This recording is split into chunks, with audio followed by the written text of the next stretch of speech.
पत्रकार बंधूंना सुद्धा माहीत आहे की दोन्ही राष्ट्रवादी ज्या पद्धतीने एक ताकदीनं माझ्या विरोधात युद्ध लढल्या, मग त्यांना काय अधिकार आहे माझ्यावरती टीका करायचा? आणि त्यांनी माझ्यावरती कुठलंही भाष्य केलं असेल तर मला त्याचं उत्तर द्यायचं काही गरज नाही.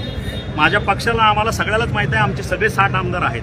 प्रत्येकजण सांगतो त्या ठिकाणी आमच्या विरोधात राष्ट्रवादीनं कशा पद्धतीनं काम केलं. त्याच्यामुळे ते एकवट आहे, जनता आमच्याबरोबर आहे ना. आणि त्याचं रिफ्लेक्शन तुम्हाला 2 तारखेच्या निकालामध्ये दिसेल. राज्यात पण एक वाक्यता कुठं महायुतीमध्ये दिसत नाही. काय मिसकम्युनिकेशन झालंय सगळ्या महायुतीमध्ये? नाही, मिसकम्युनिकेशन वगैरे नाही. कारण कसं असतं, हे जवळपास 5-7 वर्षानं ह्या सर्वसामान्य कार्यकर्त्यांच्या इलेक्शन आलेले आहेत, लागलेले आहेत. ह्या ठिकाणी प्रत्येकजण इच्छुक असतो आणि प्रत्येक पक्षाला आपापली ताकद वाढवण्यासाठी आपले जे काही कार्यकर्ते असतात त्यांना न्याय देण्याची गरज वाटते आणि ते स्वाभाविक आहे. आणि त्याच्यामुळं 3-3, 4-4 पक्ष एकत्र येऊन जर युती करून युतीत लढायचं जर म्हटलं तर कार्यकर्त्याचा भ्रमनिरास होतो.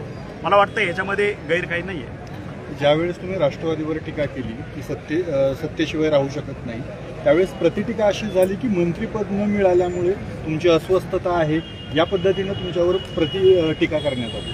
नाही, त्याला फारसं मी महत्त्व देत नाही. माझे नेते त्याबद्दल विचार करतील ना, त्याला मी भाष्य करायचं काही कारण नाही. जे फॅक्ट्स आपल्या मतदारसंघापुरतं मी बोललो. आपल्या मतदारसंघामध्ये युतीत असताना काय झालं हे फक्त मी 1 वर्ष बोललो नाही, तुम्हाला फक्त कालच्या वेळेस मी बोलून दाखवलं. आणि एक विषय धाराशिव जिल्ह्याचं बोलतो, राष्ट्रवादी आणि भाजप धाराशिव जिल्ह्याची एकरी असं 100 आपण काय खरंच वस्तुस्थिती आता तशी नगरपालिकेत दिसते का? काय कारण काय महायुतीला एकत्र न लढण्याची कारण काय? सांगितलं की तुम्हाला आता की प्रत्येक पक्षाला आपले जे कार्यकर्ते असतात त्यांना नगरसेवक होण्याची इच्छा असते, जिल्हा परिषदेचा सदस्य होण्याची इच्छा असते.